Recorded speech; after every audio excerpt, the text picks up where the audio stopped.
Hey guys, welcome back to our scenes. So in today's video, as requested by many, I have come up with passing package chapter wise. Okay, all the important questions I have given over here. Concepts we already know. So I have planned of giving you the questions from different sources. So from now onwards, whatever chapter wise questions or passing package I'll be giving you, it will be divided into 3 parts. The first part will contain questions from the model question papers given by the board. So it will contain for the 3 years, that is this year, the previous year 1920 and 1819. So all the questions of the given chapters, like question paper wise, I have written separately along with the answer key which is present at the last. So do watch the video till the end to get an access to it. Okay, and then coming to part 2. Part 2 will contain questions from your annual and supplementary papers for the last 2 years. Okay, and the last one, part 3, will contain questions from different sources such as Zen, Oswald, etc., etc. So you'll get a better idea, a better grasping of the questions, especially the application based questions, which will also act as a scoring package for the scorers. So I hope it's going to be very much helpful for you people, for the teachers as well as for the students. So let's get started. Okay, so at the beginning, the first one here, it's from the model question paper 1 of this year, that is 2021. Okay, so I have got hardly 2 questions from this chapter, acid, basis and salt, since we are talking about acid, basis and salt. Okay, the first one is an objective and the second one is supposed to be a diagram. Okay, if you want, you can get a screenshot of it, so it's going to be helpful for you. From the second paper of this year, we have got around 3 questions. That is the first one being what is strong acid, a 1 mark question. Then again we have got a 2 mark question, why is metallic oxide called a basic oxide, and then they have asked you regarding the products formed when copper oxide reacts with dilute hydrochloric acid. Most of the time students get confused that whether it's from a metals and non-metals chapter, which is till some extent yes, and till some extent it's a no, because regarding oxides and all, they have mentioned in both the chapters. So it's to be safe, to study it from the both perspective. Then the fifth question, which this is actually an answer which is in your notes. It's given in the exercise questions. Okay, test tube A, B, C containing different solutions. The first one containing distilled, the second distilled water, second one, the B one containing acid solution, and C one containing a basic solution. So you are given a red litmus paper and you have to how are you going to identify all these 3 things with respect to their pH level. So that is what you have to answer here. Then once again here, from the model question paper 1 of 1920. Now what you need to know over here is I have only mentioned the questions which are present in this year's syllabus. The ones which have been deducted from the syllabus, those questions I have not at all mentioned over here in this paper. Okay, so it's safer for you to, it's actually safer from my side to tell you that you can blindly go and study these questions. Nothing is out of syllabus over here. So here you have got a diagram, the most important and the most repeated diagram of zinc granules. Okay, so while explaining the answer I'll be giving you. Okay, now coming to the next one, the next question. See, you can see the numbers are in running form. Okay, I have not mentioned different numbers for different question papers. Here once again they have asked you about sulfuric acid, a reaction with solid sodium chloride. You are supposed to tell what gas is being released based on the experiment with dry and wet litmus paper. So once again you are going to see the answer over here. Then the next one regarding the pH values which is given to you, and you have to arrange it in the increasing order of their hydroxyl ion concentration. Okay, so you are supposed to arrange them based on the increasing order of their basicity, and then you are supposed to tell what will happen if at all this solution of A, the pH of solution of A is present inside your mouth. Okay, this is from a acid, base and salt, below 5.5 it will cause a teeth decay. So those answers are going to be coming over here. Next, from model question paper 2 of 2019-20. Okay, so for the previous paper we have got 3 questions. For this paper we are going to get only 2 questions. because the deducted portion is completely omitted out. So here you have to tell what products you're going to get when sodium oxide reacts with hydrochloric acid. Okay, and then the next question, where what happens if too much of acid is released inside your stomach? What is the remedy of this situation? Now regarding this question, most of you might be arguing that it is from your digestion part, the alimentary canal part, and it's actually deducted from this here. No, it's not. It's actually present over here in your pH in our digestive system. So it's on page number 27, which is very much present in your syllabus. Now coming to the next one from 1819 papers. Okay, here once again they have asked you the diagram, the same diagram of zinc granules. Okay, so you can see how important this diagram is. It has been asked repeatedly in almost every papers. Okay, so that is it.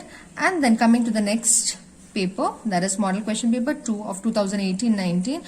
Here once again they have asked you a diagram of acid solution. Which are this? I'll tell you. Okay, they have asked you to label the following parts. Then the last one. Okay, so this is very much important. So far we have got only one difference over here. Differences are very much important. So here they have asked you a difference between dilute acid and weak acid.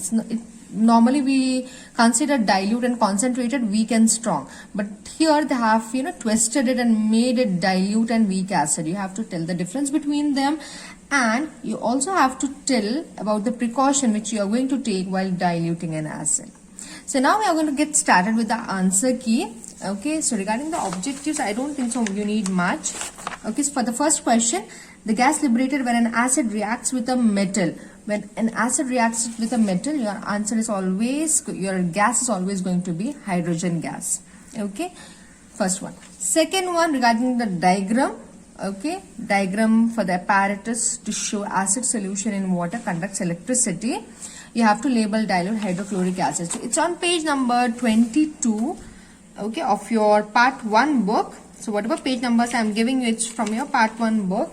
It's supposed to be this, okay, and here they have asked you to label hydrochloric acid. So hydrochloric acid, as you can see here, this is the labeling which you need to do. Rest all the labeling is not at all required. Next, what is a strong acid? Okay, so the answer is going to be something like this.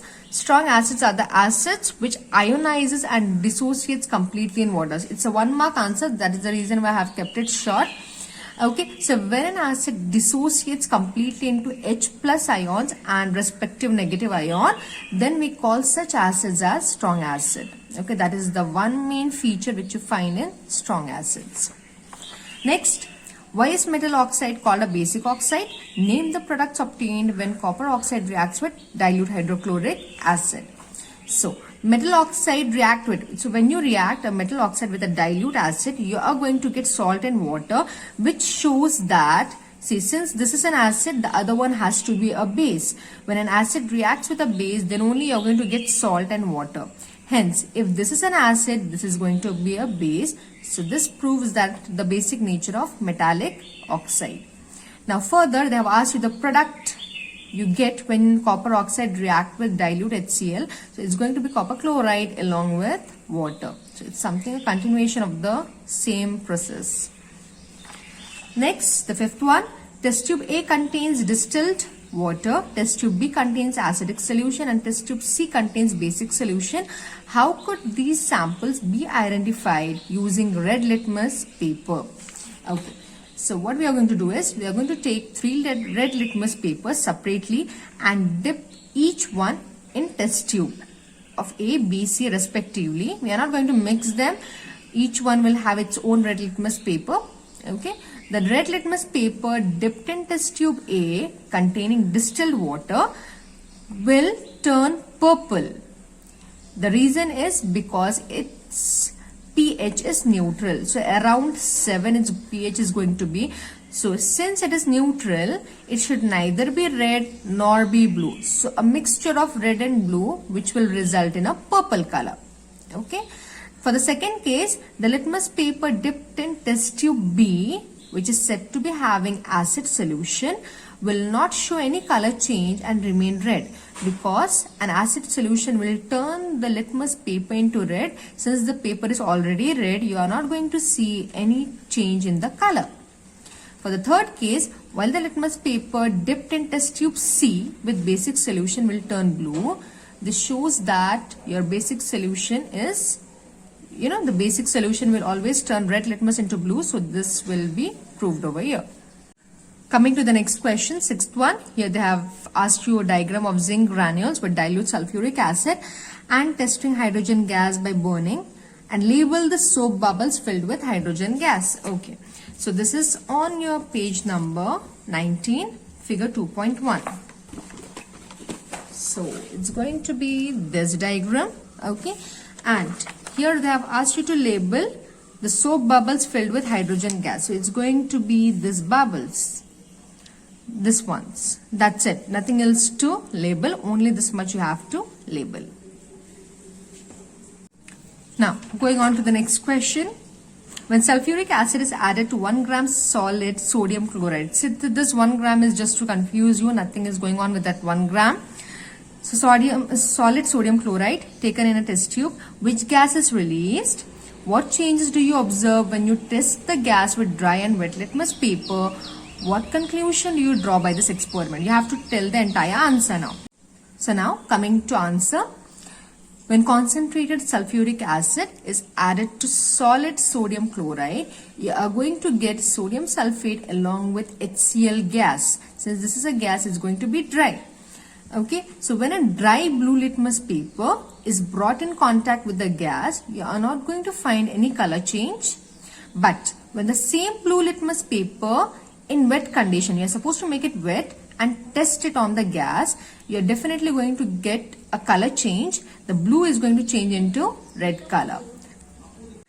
Since they have also asked you the conclusion, what conclusion you draw from this experiment, the conclusion is acid nature of an acid is always seen in the presence of H plus ions, and this H plus ions are only generated in the aqueous solution. So when HCl is in presence of liquid form, then only H plus ions are seen. Since it's dry completely, it does not have any water molecules, you are not going to see any color change in the first case. When you bring the wet litmus paper to it, what happens is the gaseous HCl, it sits on it and the hydrogen ions are split out, and that is the reason why you're going to see the color change. Now going on to the next question. Okay, so pH values of 4 solutions A, B, C, D are 5, 12, 8 and 9 respectively. Arrange them in the increasing order of their hydroxyl ion concentration. Hydroxyl here means OH minus. Which solution among them has strong acidic property? Explain what happens if our mouth contains the pH solution of A. Now, if we are arranging them in the increasing order of their hydroxyl ion concentration, that means the lower the pH, the less hydroxyl ions. So in this case, if you are arranging it in the increasing order, it's going to be 5, 8, 9 and then 12. So it's going to be A, C, D and then B. So A, C, D and then B. So you can see the markings showing how it is increasing. Okay, now that was about the first case. Now they are asking you which solution among them has strong acidic property. Obviously the lower the pH, the more strong the acid. So it's going to be solution A with pH 5. Okay, next. Explain what happens if our mouth contains the pH of solution A. Now, to answer to our question, if the pH of our mouth is 5, which is below 5.5, it will cause tooth decay. The reason behind it is tooth enamel will start to corrode at a pH level below 5.5. So this is the reason why it will definitely cause tooth decay. And this is also a reason why our toothpaste are always basic in nature. Going on to the next question, ninth one. Write the products obtained when sodium oxide reacts with hydrochloric acid. So when a sodium oxide reacts with hydrochloric acid, you are going to get sodium oxide reacts with hydrochloric acid, you are going to get sodium chloride along with water. So this is what is written over here. Sodium chloride and water is formed when sodium oxide reacts with hydrochloric acid. Just a simple short answer. Next one, what happens if too much of acid is released in stomach? What is the remedy for this situation? Okay, so when too much of acid is released in stomach, it is definitely going to cause you pain and irritation. And as a remedy, we are supposed to use a mild base which will act as an anti-acid. So mild bases such as milk of magnesia or baking powder, baking soda. Okay, this mild bases, what it do is when it is administered, it will react with the acid and it will convert it into salt and water. So a neutralization reaction takes place which will result in giving us relief. Now the next one, 11th one, once again it is a diagram of zinc granules. Just that you have to label the part of zinc granule and sulfuric acid. So it has to be this one, the same one, and you have to label zinc granules and sulfuric acid. Now the next one, 12th one, once again a diagram for acid solution in water, and you have to label the solution taken and source of electric current. So this has to be on page number 22. Okay, so this is the diagram. They have asked you the solution taken. The solution taken is dilute HCl solution, and the source of energy or the source of electricity is this 6-volt battery. Okay, now that was for the 12th one. Now going on to the last one, that is your 13th question. How are dilute and weak acid different from one another? What are the precautions to be taken while diluting an acid? So now the last one is, the answer is over here. Okay, so this is a 2-mark question. That is the reason why only one difference we have mentioned over here. So in case of dilute acid, it contains more volume of water due to addition of water for dilution, due to which it will have lower H+ ion concentration. Whereas in weak acid also we have low H+ ion concentration, but this is not because of the increased volume of water, but instead it is because of incomplete ionization. The complete ionization of the ions will not be happening, and hence due to this H+ ion concentration will be low. The second point is the example. In case of dilute acids, any of the dilute acid, that's dilute HCl, dilute H2SO4, whatever you want you can include. In case of weak acids, we have got acetic acid and oxalic acid, just to mention a few. Now regarding the precautions to be taken while diluting an acid, as we all know, while diluting an acid, acid should be added to water drop by drop with continuous stirring, and not water to acid, because dilution is a highly exothermic process which can result in serious 3rd-degree burns if at all you are doing it the other way. So that was about your model question papers 1, that is part 1 for acid, bases and salt. So very soon I'll be coming up with the part 2 video for the questions from your annual and board papers, and then very soon with the part 3. So we'll go on with this quickly. So in case of any doubts or any queries, you can just leave me a comment at the bottom and I'll get back to you as soon as possible. Thank you for watching.